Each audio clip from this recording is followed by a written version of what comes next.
plutôt que d'acheter la dernière nouveauté, généralement hors de prix, aujourd'hui je vous conseille 5 produits tech que j'ai achetés il y a des années, qui aujourd'hui du coup sont bien moins chers qu'à leur sortie et qui restent excellents. Je le vois souvent dans les commentaires de mes vidéos, ça a l'air de vous étonner que j'utilise un iPhone 12 Pro au quotidien. C'est vrai que c'est un modèle d'iPhone qui a maintenant plus de 3 ans, mais il marche encore très bien. Il est parfaitement fluide, les mises à jour d'iOS qui sont sorties au fil des années l'ont pas du tout ralenti.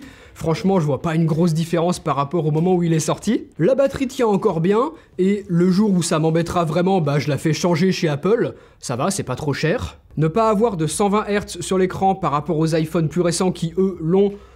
Moi, honnêtement, je m'en fiche un peu.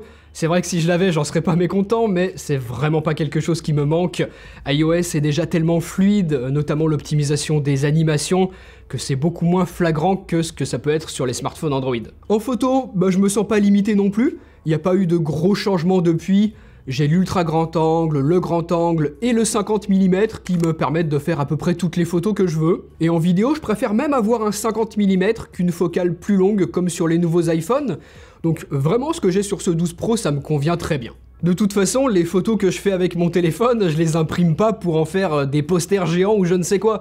La plupart du temps, elles restent sur le téléphone, elles sont envoyées sur les réseaux sociaux ou à la famille. Donc voilà, si c'est vrai que les iPhone 13 Pro et 14 Pro sont un petit peu meilleurs, franchement, ça reste tout de même excellent. Je peux profiter du ProRAW pour pousser les retouches si je veux. Donc vraiment, pour de la photo de vacances et même pour certains contenus pro sur les réseaux sociaux, moi ça me convient encore très bien tout ça. Des années en arrière, on avait des belles différences d'une génération à une autre, c'est bien moins vrai aujourd'hui. Donc voilà, je le trouve encore super pertinent aujourd'hui cet iPhone 12 Pro. Il est plus si cher que ça, en tout cas il l'est bien moins qu'au moment de sa sortie en 2020, donc je vous le conseille vraiment si vous cherchez un iPhone excellent sans pour autant dépenser une fortune pour les nouveaux. Neuf, c'est vrai qu'il est peut-être pas évident à trouver, mais d'occasion ou en reconditionné, il y en a plein. Donc faites en fonction de votre budget, je vous laisserai des liens dans la description de la vidéo pour en trouver un. Moi, tant que je suis satisfait du mien, je vais continuer d'utiliser cet iPhone 12 Pro. Je passerai peut-être sur l'iPhone 15 en fonction de ce qu'il propose, mais en tout cas, j'ai pas du tout regretté de ne pas avoir acheté l'iPhone 13 Pro et le 14 Pro. Je les ai testés, je les ai revendus, j'ai pas senti une énorme différence par rapport au mien. Quand je vous dis dans la conclusion de mes tests que si votre smartphone a déjà 2 voire 3 ans, ça sert pas forcément à grand chose d'acheter le nouveau, c'est pas des conseils en l'air, je le pense vraiment, et les conseils que je vous donne à vous, je me les applique aussi à moi-même. Dans les vidéos tech sur YouTube, j'ai l'impression que oui, tout le monde dit que ça sert à rien d'acheter le nouvel iPhone si on a déjà l'ancien, mais qu'ils l'achètent tous quand même. Donc ça fait un peu, ouais, vous les pauvres, là, faites ce que je dis, pas ce que je fais. Et puis l'excuse du, ouais, mais c'est mon travail, j'ai besoin du dernier iPhone.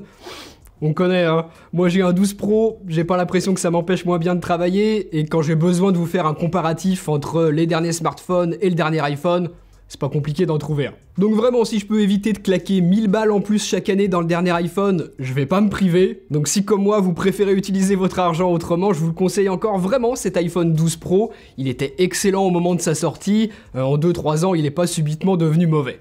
Mon casque à réduction de bruit maintenant, pareil, j'ai aucune raison de le changer, j'en suis encore très content aujourd'hui. Je vous laisserai sa référence exacte juste en dessous dans la description de la vidéo parce que c'est un casque Sony avec encore un nom à rallonge. Au quotidien, j'utilise des AirPods 3, mais dès que j'ai un long voyage en train ou en avion, je prends systématiquement ce casque. Il est confortable. Là, récemment, je me suis tapé 2 vols de 15 heures en avion pour aller au Japon. J'ai pas eu du tout mal à la tête avec. Les mousses des oreillettes ne se sont pas non plus abîmées après toutes ces années, donc impeccable. La batterie est encore très bonne, parce que de base, je sais plus combien c'est, mais il avait déjà une très bonne autonomie. Donc là, même encore après des années et des années, je peux parfaitement faire un long trajet aller-retour sans avoir besoin de le recharger. Et puis sinon, c'est du haut de gamme Sony, hein. Le son est excellent, pour peu qu'on lui balance la bonne source évidemment, et la réduction de bruit est super efficace aussi. Alors ça, j'imagine que c'est la chose qui a été principalement améliorée sur les modèles plus récents que le mien, mais encore une fois, je me sens pas du tout frustré par ce qu'il propose, j'ai pas besoin de mieux. Quand je suis dans des transports, le train, l'avion, même parfois le métro où il y a pas mal de bruit, il isole parfaitement des bruits ambiants. J'ai pas franchement besoin de plus que ça. Et puis sinon, pour terminer dessus, c'est un casque qui est quand même assez costaud, puisque depuis le temps que je l'ai tout de même fait tomber plein de fois. Rien n'a pété dessus, donc c'est vraiment de la bonne qualité. Ensuite, je voulais vous parler de mon sac que vous avez aperçu dans plein de mes vidéos, et c'est normal parce que ça fait plus de 4 ans que je l'utilise, je l'emporte partout et j'en suis toujours hyper content. Lui, pour le coup, il a pas franchement baissé de prix, c'est dommage, hein, puisque si vous connaissez pas, vous verrez que c'est quand même un sac qui coûte relativement cher pour un sac, mais c'est tellement un bon achat, j'en suis tellement content que j'étais obligé de vous le conseiller. C'est le Everyday Backpack de Peak Design. À la base, c'est un sac photo, il est pensé pour ça avec les petites poches, les compartiments qui sont pensés pour mettre des batteries, des accessoires, protéger sa caméra, ses objectifs, tout ça. C'est vraiment intelligemment conçu, donc je l'utilise effectivement comme un sac photo, mais je l'utilise aussi comme sac de tous les jours. Dedans, je peux y mettre mon MacBook Pro 15 pouces, un iPad, il y a vraiment des poches partout, c'est vraiment, je vous le disais, super pratique. Tout est bien compartimenté et je peux aussi l'ouvrir sur le côté si je veux. Et puis comme c'est un sac qui est pensé pour les photographes, il est aussi résistant à l'eau pour protéger ce qui se trouve à l'intérieur. Donc ça, je m'étais dit, ouais, ça marchera un temps, mais pas indéfiniment.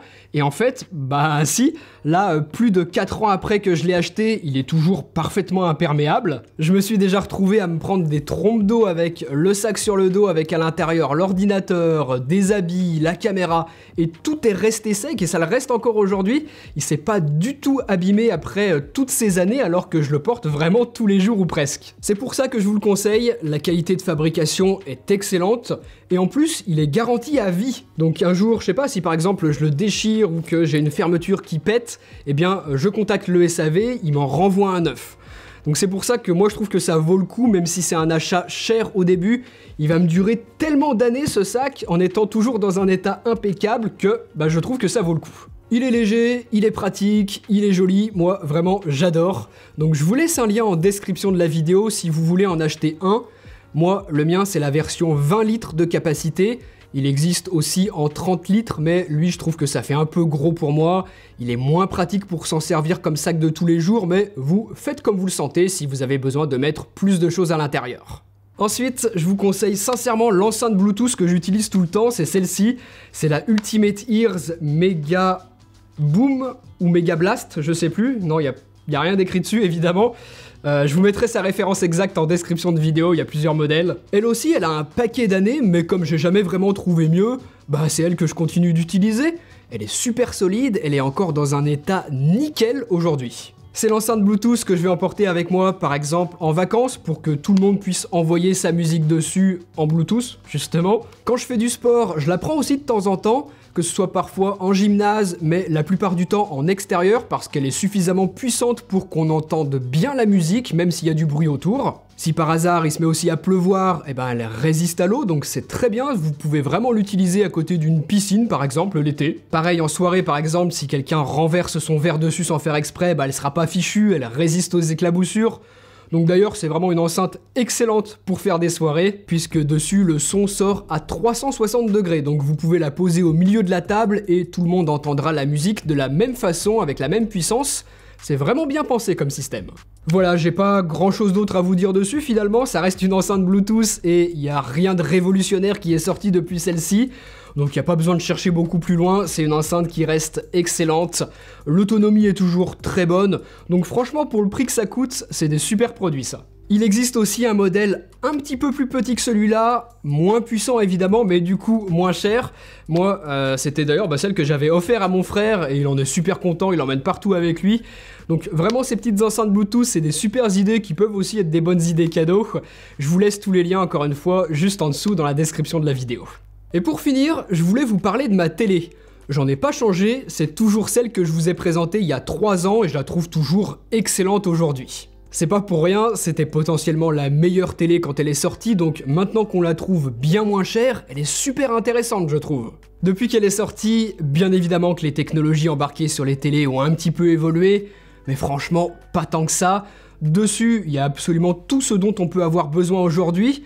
En tout cas pour moi, ça me convient parfaitement et c'est pour ça que je la garde, que j'en ressens absolument pas le besoin d'en changer. J'ai de la 4K HDR, c'est de l'OLED, donc l'image est magnifique avec des noirs profonds qui donnent un contraste infini à l'image.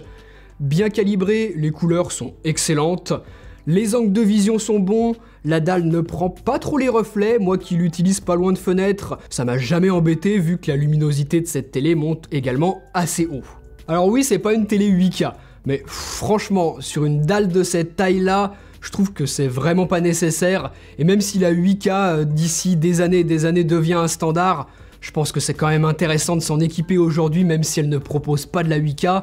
Une bonne 4K avec une bonne source en 4K, ça fait quand même parfaitement l'affaire, je trouve. Un autre point qui peut vous intéresser, même avec des éléments qui sont toujours affichés au même endroit, la dalle n'a pas marqué après toutes ces années, pas de pixels brûlés, donc tant mieux, trop bien, parce que c'est vrai que c'est toujours une crainte qu'on peut avoir avec les écrans OLED, mais là, visiblement, l'écran était de très bonne qualité, j'ai pas eu de problème.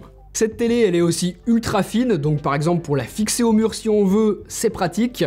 De toute manière, LG a toujours été bon sur le design, et moi j'aime vraiment bien le look qu'elle a, cette télé. Et enfin, dessus, il faut savoir qu'on a du AirPlay, pratique quand on utilise du Apple, et suffisamment de connectiques pour y brancher barre de son, console, puisque c'est du HDMI 2.1, ce qui permet de profiter des jeux en 120 images par seconde, le maximum que gèrent les consoles next-gen aujourd'hui. Donc c'est parfait pour du gaming, c'est une superbe image également pour regarder des films et des séries. Donc voilà, franchement, moi c'est une télé que j'adore encore aujourd'hui et que je peux sincèrement vous recommander. On la trouve encore neuve dans certaines dimensions, donc maintenant qu'elle a bien baissé de prix, je pense que ça peut vraiment valoir le coup, parce que c'était quand même une télé très chère à sa sortie. Voilà, j'espère que cette vidéo sur des produits pas franchement récents, mais toujours excellents aujourd'hui, vous a plu. En tout cas, je trouvais ça intéressant de vous en parler plutôt que de toujours conseiller des trucs neufs. J'attends vraiment votre avis à vous, juste en dessous dans les commentaires. Dites-moi si ça vous a plu ou pas. Parce que si ça vous intéresse, ce type de vidéo, je pourrais vous en faire une série, puisque du matos que j'ai acheté il y a pas mal d'années et que j'utilise encore aujourd'hui et que je peux vous conseiller, je pense que c'est pas les seuls. C'est pas parce que j'ai une chaîne tech que j'achète systématiquement les derniers trucs. Je suis comme vous, hein, si je peux faire des économies, je vais pas me gêner. Merci d'être resté jusqu'au bout, vous pouvez cliquer sur les petites vignettes juste ici pour voir d'autres de mes vidéos. Et puis moi je vous dis à bientôt pour la prochaine. Salut!